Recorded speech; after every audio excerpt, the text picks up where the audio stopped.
Traders, Todd here. Welcome to the free video update. It's now Tuesday, April 9th. This will be for Wednesday the 10th. Let's see.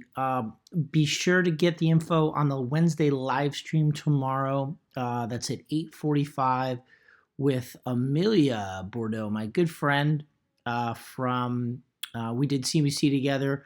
She's a former institutional FX trader. Great girl, good friend. So I'm going to have her on the show. I'll give you more details at the end of this little video. In honor of Amelia coming in on an institutional FX side, she's now on her own in this awesome business that we have here. Let's kind of talk macro. So looking at the bond market, it's been quite a decline, but I think we need to sort of look at the possibility that this is nothing more than a downtrend here. Sorry for the old labels. I'm using a Mac, which I don't normally use here at home. Trying to spend a little bit more time at home with the fam. But you know, we've got to look at this. This is a trend line that I just casually drew on 38 years of the 30-year bond on a semi-log chart. You've got a touch point there, arguably one there, here, and we tried to break down through there, and we just came ripping back. Okay, maybe you could draw the trend line that way. I think trend line analysis is incredibly subjective. You tell me the right way to do it. I don't know. If you draw it like this, support is held. If you draw it like this, I guess support is broken, and now we're looking at resistance. So I don't know, but this is a very important, almost 4-decade uptrend that is being tested. So as we go back to the wave count, the decline so far from this 38-year uptrend doesn't look impulsive yet. From an Elliott wave point of view, it could be ABC, and we're starting to get a corrective rally back above support. Now, from the Elliott wave point of view, it could also be 1, 2, and then we're doing another 1, 2. How do you know what's going to happen? Well, if bonds just absolutely implode and drop away very sharply, okay, then we have an idea it's 1, 2, 1, 2. But if we don't get an absolute meltdown in bonds, quick spike in yields, and we continue to float higher, it's probably just an ABC. It's a false break. Get back, regain 4-decade uptrend, and we're going to continue to be in the environment of falling interest rates. So as we get back to the daily here, you can see that everything counts nicely as a 5, 3, 5 ABC correction.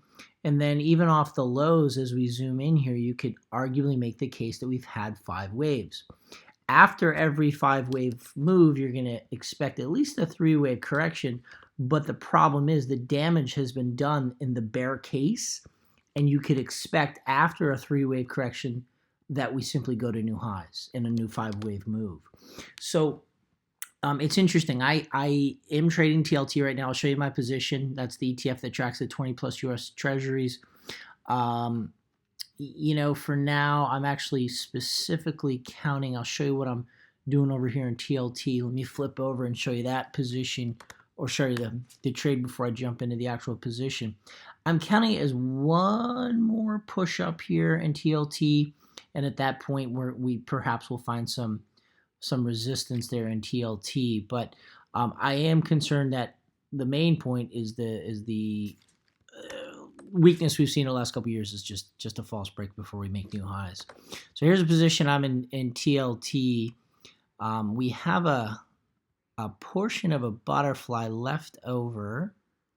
Sorry, again, I'm not very slick on a Mac. So here's what I have on the TLT. I've got a 26 April 2040-20. It's a 123, 125, 126 call butterfly. So it's a broken wing butterfly. More profit potential on the upside, being that we pulled the upper call strike in one. So we're 1 wide up top, two wide down below. Max profit would be $124.95. That'd be a gain of $2,900. I already took about a third of the profits off in this trade. If bonds spike, we go to 1,060. So I'd like to continue to see a little bit more upside room here in bonds based on this count.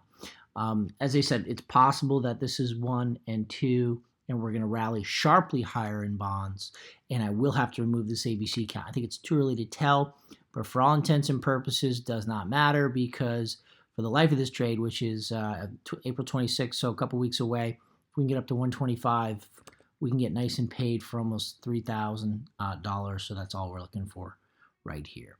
Okay. Also carrying positions in the S&P. S&P here is tricky, guys. I am still tracking a potential longer-term B wave rally. Okay, a B wave rally would simply mean that we've seen a big 3-wave push down from September to December, and that this is much more difficult to count, in my opinion, than over here. This is not hard, but identifying the exact B of B is tricky.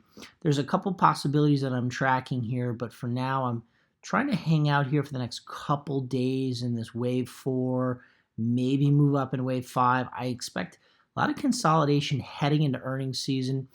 Again, I am positioned in the SPX in a very similar fashion with this butterfly. I've got a, this isn't a unbalanced, this is just a broken wing butterfly. Actually, no, this is, sorry, I always get the two mixed up. This is the broken wing butterfly, right? Unbalanced is when you have different size. Like, in fact, I'll show you an example of a unbalanced butterfly. But when you have the strikes different levels or prices away from the strike, that creates kind of this unbalanced look and a broken wing look. So anyways, so here's what we're looking for in this trade. I'm looking to stay around the 28.35 mark. I'll push this out here to April 21st, just an arbitrary date. As long as we're in between 28.14 and 29.65, we're going to be in good shape.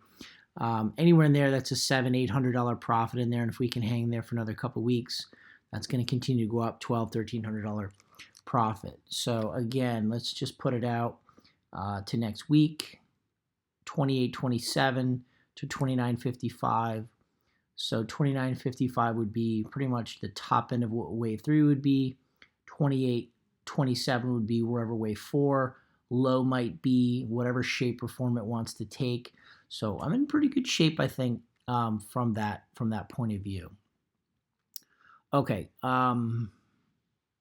Example of, we just put this trade on actually of a unbalanced butterfly, is something that's a bit more directional. Here's a trade that we just put together in Take-Two Interactive. In fact, I just did it with Jeff Kennedy over at LA Wave International. We do a weekly joint kind of live analysis and trading session together in Take-Two Interactive. Here, let me show you the chart first, and we'll jump back into the position. Okay, so here's what I was looking at in Take-Two Interactive. The video game stocks have come back fairly well. You can count this as a impulsive wave up in 3. A nice flat correction in wave 4. That would be 3 waves down in A. Let me just go like this. Decompose as a, yep. So it'd be 3 down in A, 3 up in B, 5 down in C. Correction should be over, and we should be able to move up around the 105 mark. So if I do just a quick fib study here, 101.65, that would be the first one. And then let's do the next one, possibly 100. So we're looking for like 100, 102 area up there in wave 5. We can also just hotkey this. 1272 extension of wave 4 verse 5 is at 103. So you're looking like 102, 103 area. So the trade that we put on there today, this is live trade. Instead of doing a balanced butterfly, we did... we put 2 at the bottom up here. So we're long 4 of the 100 calls, short 6 of the 105s, and long 2 of the 110s. Okay, so that gives you more positive delta. It takes away some theta. Okay, it takes away some theta, but that's okay. It's actually a negative theta trade compared to a normal balanced butterfly. So we're looking for the move up into the 103, 104 mark. Max risk is $346 for now on this size. Max profit would be about $1,600, and you can see it's it's just a bullish trade. So there's just a couple examples of butterflies that we're working. So anyways, so tomorrow, 8:45 with Amelia, I'll spend some time just in the first 15 minutes updating you as to what happened overnight.